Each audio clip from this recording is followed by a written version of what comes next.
Welcome to day 46, my people. So today the main focus is high performance habits that we need to be implementing into our lives that you can start implementing today. Because if you want to be hitting those 10K months in this industry, it's not just about what you say on the call, how you show up on the call. It's about everything you're doing, outside of that. So everything is at the right level. So you show up with the right energy, the right focus, and you aren't tired, lethargic, heavy, right? A lot of salespeople, they lose deals not because they're not skilled, but because they lack energy, because they lack focus, they lack clear thinking when objection handling, for example. So today I'm going to be breaking down a few things, how to almost, I guess, biohack, if you will, so you can perform like a high level salesperson, right? So we'll get straight into it. Firstly, sleep. Sleep is arguably the foundation of performance.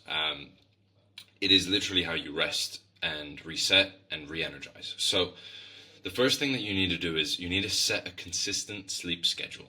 So you go to bed and you wake up at the same time every day, even weekends, ideally, right? Me personally, I kind of focus out of it on weekends a bit less, like I'm a bit more flexible by like an hour or two, which you can do, and get back into the swing of things really easily. But if you change it by quite a lot, so for example, you tend to go to bed at like 11 p.m. or midnight, and then you change that to like 4 a.m., 5 a.m. because you go out, party, whatever, it's going to be a lot harder to bring it back into the effect.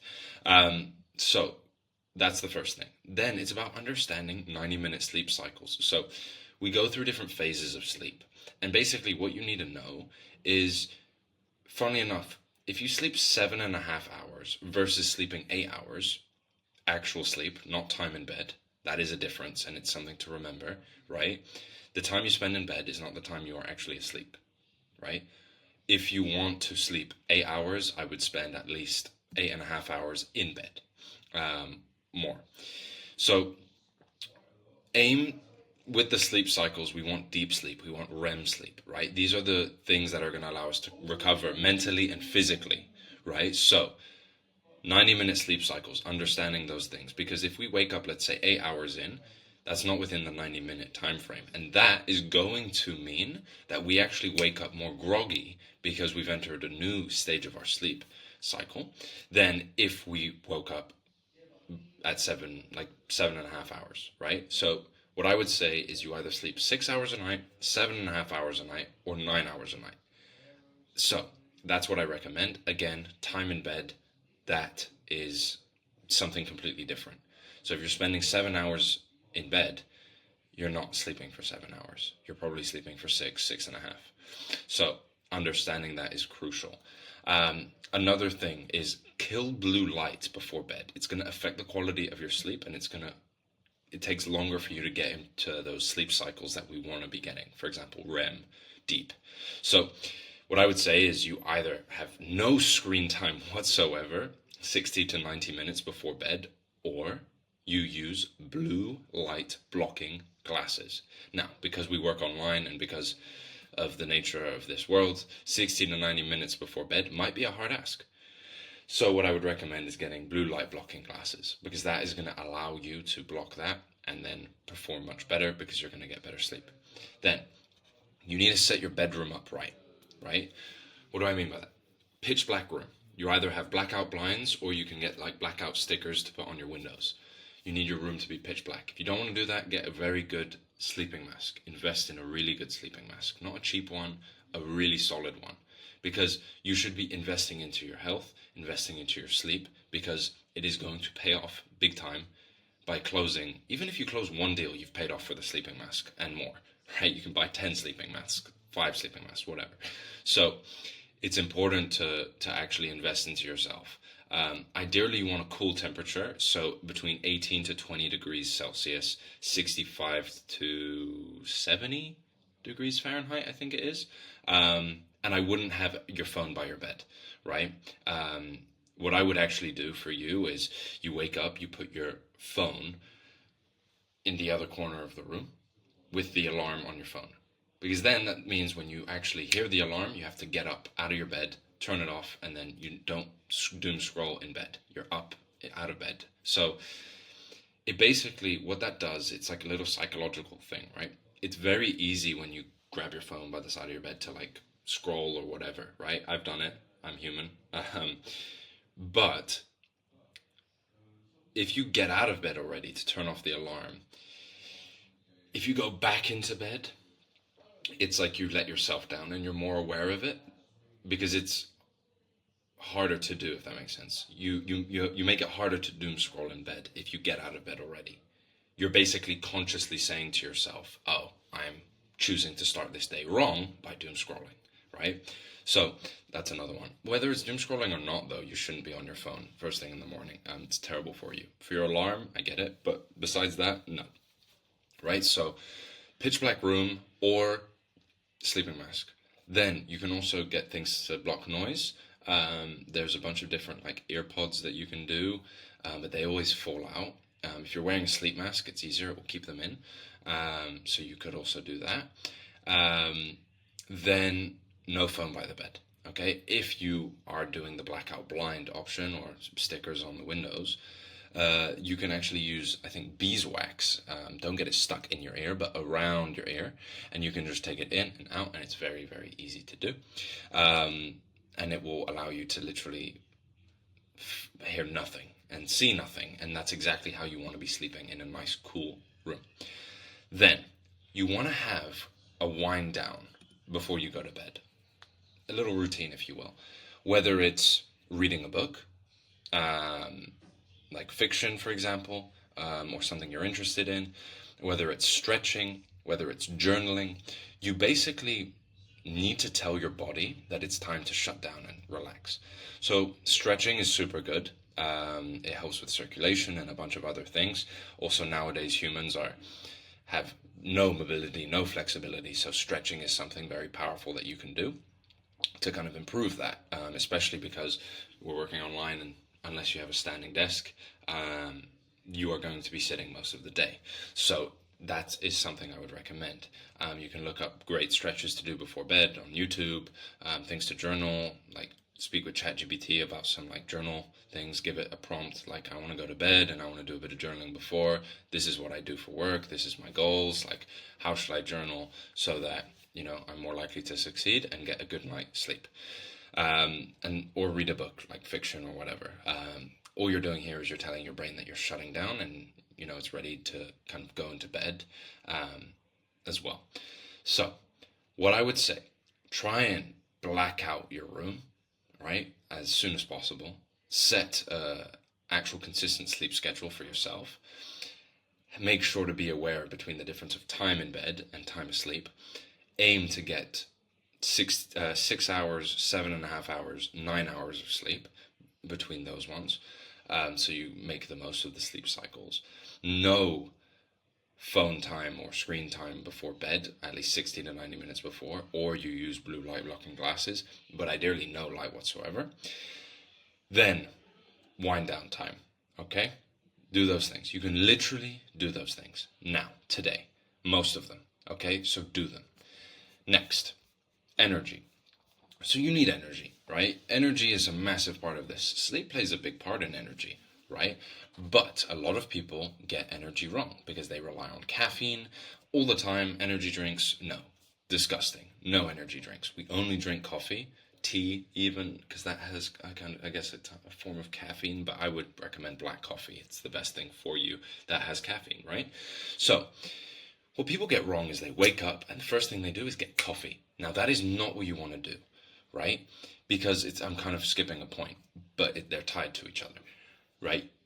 So your body is going to release, when you wake up, hormones and all of these different kind of cocktails of stuff releasing from your brain to kind of let your body know that it's time to wake up, to the muscles, time to move, everything. The eyes need to wake up. Everything needs to be more focused, right? And basically, for that to happen, caffeine, what that does is it kind of spikes that a lot, and it's not the natural process. So what that is going to do is, if you spike that kind of wake up hormone cocktail, that takes, 60 to 90 minutes at the beginning of your day to kind of start, you're going to crash later in the day. You are going to have a serious crash in energy at the end of the day. And then you're going to need more caffeine, and then that is going to affect your sleep, right? So avoid drinking caffeine, coffee, right? I'm not even going to speak about energy drinks because if you should know they're terrible for you. You should only be drinking black coffee if you want to drink caffeine. You don't even need caffeine, right? You don't. But if you want to have caffeine, make it coffee.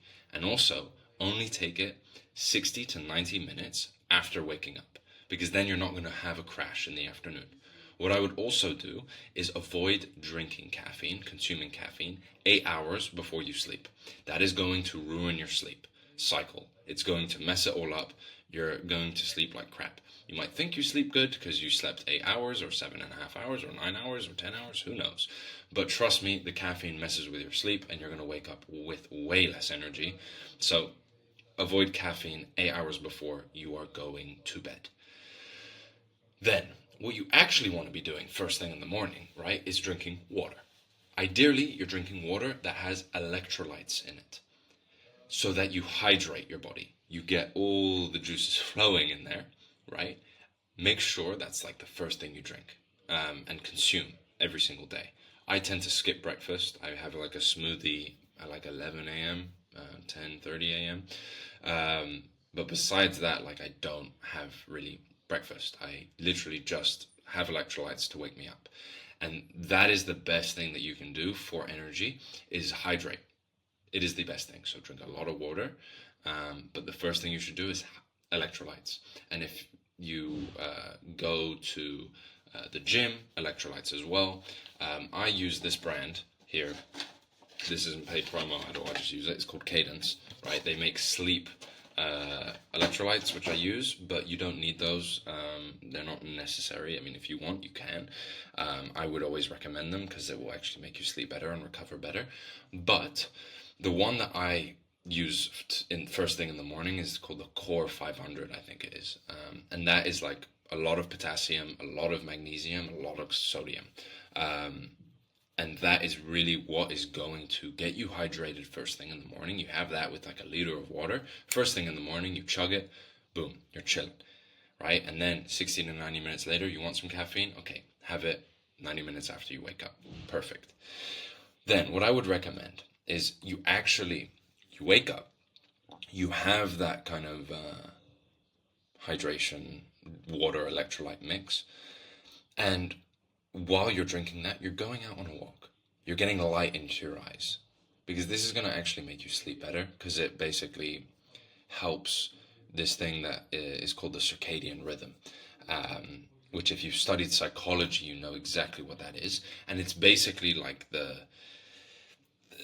long story short, it's basically what helps you wake up and go to sleep, right? To put it simply. And it can be all out of whack, right? And basically what I'm talking to you about today is how to actually set your circadian rhythm up for success. So you have a lot of energy, a lot of recovery, and you wake up feeling amazing. And what light is going to do in your eyes, sunlight, right? Not just light, sunlight is going to do is it's going to wake up your circadian rhythm, make your brain say that you're awake, and it's also going to help you sleep better. So first thing in the morning, get some sunlight, right? It might be a bit harder if you're, from the UK or Norway or Scandinavia. So what I would do is like a little bit of research. I know that you can do red light kind of therapy, and that's quite expensive, especially if like you don't have the budget for it. But that is another option. But what I would say is like try and get as much sunlight then throughout the day in your eyes.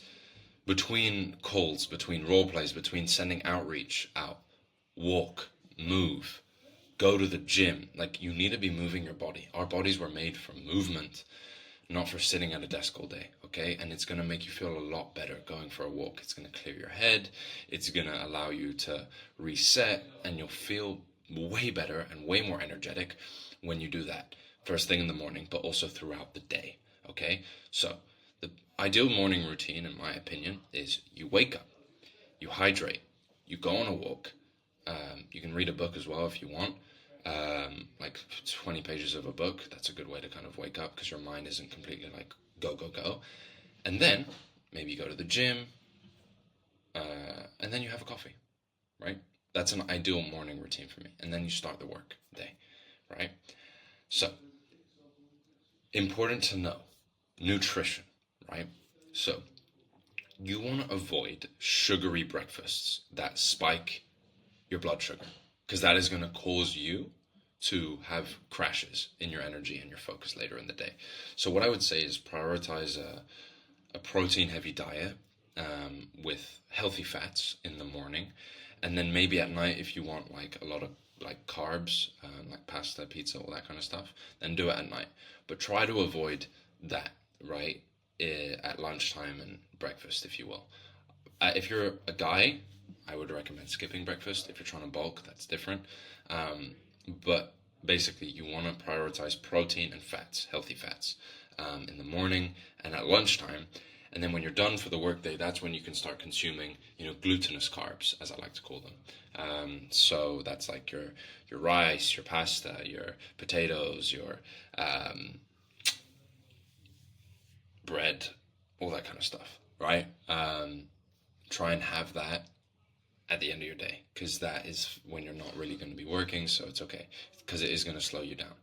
So hydration, coffee 90 minutes after waking up, hydration first thing in the morning, movement, getting sunlight in your eyes first thing in the morning, and moving throughout the day, and nutrition so you don't crash, right? Not heavy meals during the day, saving those for the end of the workday.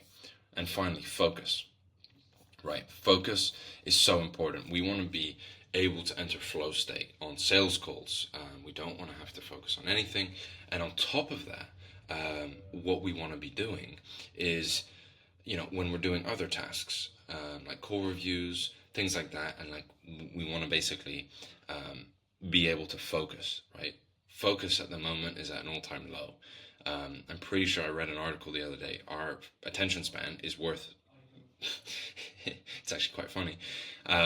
It's actually less than goldfish nowadays, right? So it's that bad. Our attention span is worse than little fish that's put in a bowl on little countertop table, right? Terrible.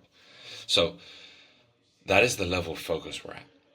So it's important to actually work on improving our focus. So morning routine, like I mentioned, hydrating, not checking things like Instagram first thing in the morning and your phone. Like avoid your phone because that's just pumping your brain with dopamine first thing in the morning. Terrible idea.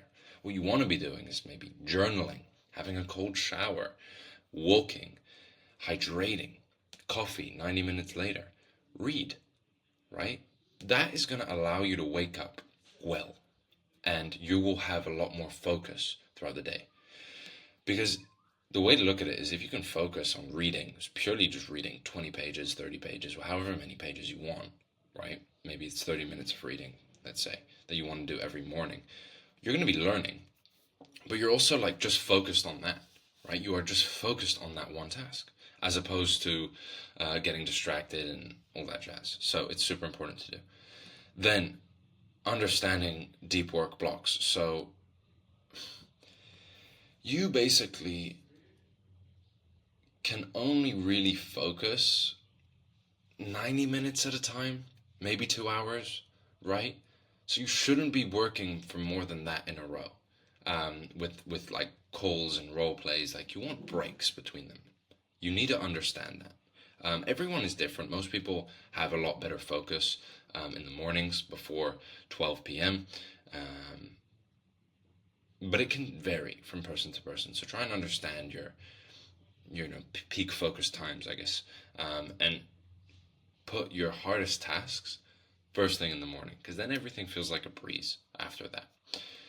Then removing distractions. Put your phone on do not disturb. Use noise cancelling headphones. Clear your desk when you're working, right? Like, don't make your life harder than it needs to be. Really, you are just gonna be setting yourself up for failure if you have a bunch of distractions around you.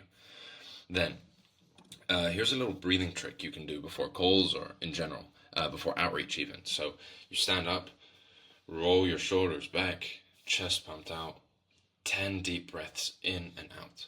What this is going to do, it's going to slow down your heart rate. It's going to increase your clarity, and it's going to reduce your nerves, right? It's called the Superman pose. And basically, what that does is it allows you to stay calm, focused. And that is what we want to be doing. So if you're about to do a big, deep work block, start with that breathing trick. Or you're about to have a bunch of sales calls. Boom, do it before every single call. Like reset, use that as a reset. It's super, super good that you can start doing. Then supplements, right? So as I mentioned, I take these. These have everything that I'm going to mention, so they're actually not bad. But you can just get like these as a whole. So magnesium is really good for recovery. So that is super important. Have that before bed. It's also going to help you sleep better. So that's something I would really recommend. Omega-3s are really good for you. You can get that in fish, but you feel free to supplement it. And then another one is L-theanine. That's really good for your circulation, I believe. So yeah, I would take that because again, it just allows the body to flow a little bit better. And you can, I know people that put L-theanine with their coffee because it allows them to like focus a little bit better. But yeah, feel free to like not put it in your coffee and just take it right before you go to bed because it will do similar things. And yeah, basically that's it, guys. So feel free to watch this back, take notes, but sleep, energy, focus. These are three main things to improve on and focus on to ensure that we are making as much money as possible and being the best version of ourselves every single day. All right? That's it for today. If you want to close more deals, implement this. Sleep like a pro, fuel your body like an athlete, guard your focus like your life depends on it. And yeah, this is a performance game. So we have to be performing at the top every single day. Start with a few of these habits right away. Right? I've made this so that you can do that. Right? It's super easy to implement. You just got to do it. So I'll catch you guys tomorrow. All the best.